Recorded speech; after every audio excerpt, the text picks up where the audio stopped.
మీ తప్పు కాదు, మీ బాధ్యత ఏంటంటే మీకు లెసన్ చెప్పాలి, మీకున్న టైంను వాళ్ళకు స్పెండ్ చేయాలి. కానీ వాళ్ళ స్కిల్ అనేది తల్లిదండ్రుల కన్నా ఎక్కువ మీకే తెలుసు.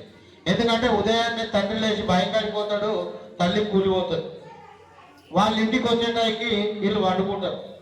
ఉన్న టైం అంతా గడిపేది ఉపాధ్యాయులతో. కాబట్టి ఉపాధ్యాయులకు అందరికీ రిక్వెస్ట్ చేస్తూ, మీరు అన్యతగా భావించొద్దు. రిక్వెస్ట్ మాది, మా పిల్లలు ముందరికి పోవాలంటే 2 మార్గాలు, చదవాలి, రాయాలి. Dictation is the most important. అది ఒక్కటి చేయండి, ఆ పిల్లలు ఎక్కడైనా వస్తారు. Thank you. మీరు ఏమన్నా అన్యతగా భావించవద్దు సార్, నా రిక్వెస్ట్. థ్యాంక్ యూ రాహుల్ అన్న. మీరు ఎప్పుడు మన దగ్గర ఏ కార్యక్రమం జరిగినా మనకు మంచి సజెషన్స్, సూచనలు ఇస్తూ మనకి ముందుకు నడుస్తానికి సహకరించిన రాహుల్ అన్నకు ధన్యవాదాలు. ఈ అన్న చిన్న విషయం ఏంటంటే 6th క్లాసు 7th క్లాస్ అంటే వాళ్ళు చిన్న పిల్లలు, కొద్దిగా చదువుతానికి కొంచెం వెనక మంది అవుతారు. కానీ 8th 9th 10th no problem, అందరూ మంచిగా చదువుతారు. 90% విద్యార్థులు చదువుతారు, రాస్తారు. ఒక 10% కొంచెం ఉన్నారు, వాళ్ళ మీద కూడా మేము స్పెషల్గా ఫోకస్ పెడతాం. ఇప్పుడు ఒక టీంలు ఏర్పరుస్తాం. ఈ రేపటి నుంచే ABC గ్రూపులు చేసి C గ్రూప్ విద్యార్థులందరూ పక్కన కూర్చోబెట్టి చదివిపిస్తే రాపిస్తామని ఈ సభాముఖంగా తెలియజేసుకున్నాం. థ్యాంక్ యూ అన్న, థ్యాంక్ యూ వెరీ మచ్. ఈ కార్యక్రమాన్ని ఉద్దేశించి మన చంద్రదల మాజీ సర్పంచ్ రాము సార్ రండి సార్. రైట్, నెక్స్ట్ స్కిట్ ఇద్దాం.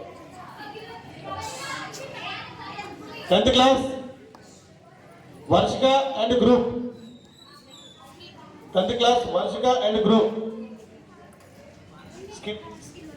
స్కిట్ ఇద్దాం, రండి. ఓకే, చెప్పండి మేడం. ఇప్పుడు మన 10th క్లాస్ విద్యార్థులు ఒక స్కిట్ చేస్తారు.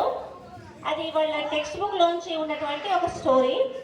ఇక్కడ ఏంటి అంటే స్టోరీ, ఒక చదువుకున్న ఎడ్యుకేటెడ్ ఉమెన్ తన కెరీర్ని పట్టించుకోకుండా చదువును పక్కకి నెట్టి పెట్టేసి కేవలం ఒక హౌస్ వైఫ్గా ఉండడము, ఇంబ్యాలెన్స్ చేసుకోవడం అనే దాని గురించి ఒక వ్యంగ్యంగా రాసినటువంటి స్టోరీ ఇది.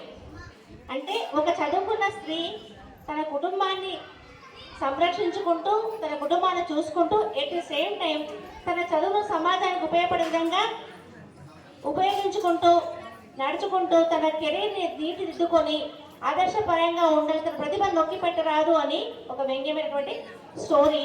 సమాజంలో చాలామంది స్త్రీలు చేసేటువంటిది ఇదే. కాకపోతే దీన్ని ఇలా చేయొద్దు, తన వ్యక్తిత్వాన్ని అలాగే ఉంచుకుంటూ ఒక గృహిణిగా కూడా తన కర్తవ్యాన్ని నిర్వహించాలి.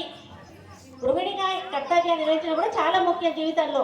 అదేవిధంగా తన చదువులు కూడా సమాజానికి వినియోగించుకుంటూ, తన కుటుంబ అభివృద్ధికి వినియోగించుకుంటూ జీవించాలి అన్నటువంటి ఒక చిన్న స్టోరీ మా చిన్న పిల్లలు చేస్తున్నారు. మీరు దాన్ని ప్రోత్సహించండి. ఒకవేళ బాగా చేయకపోయినా బాగా ప్రోత్సహించండి. నెక్స్ట్ టైం వాళ్ళు బాగా చేసేందుకు అవకాశం ఉంటుంది. Thank you.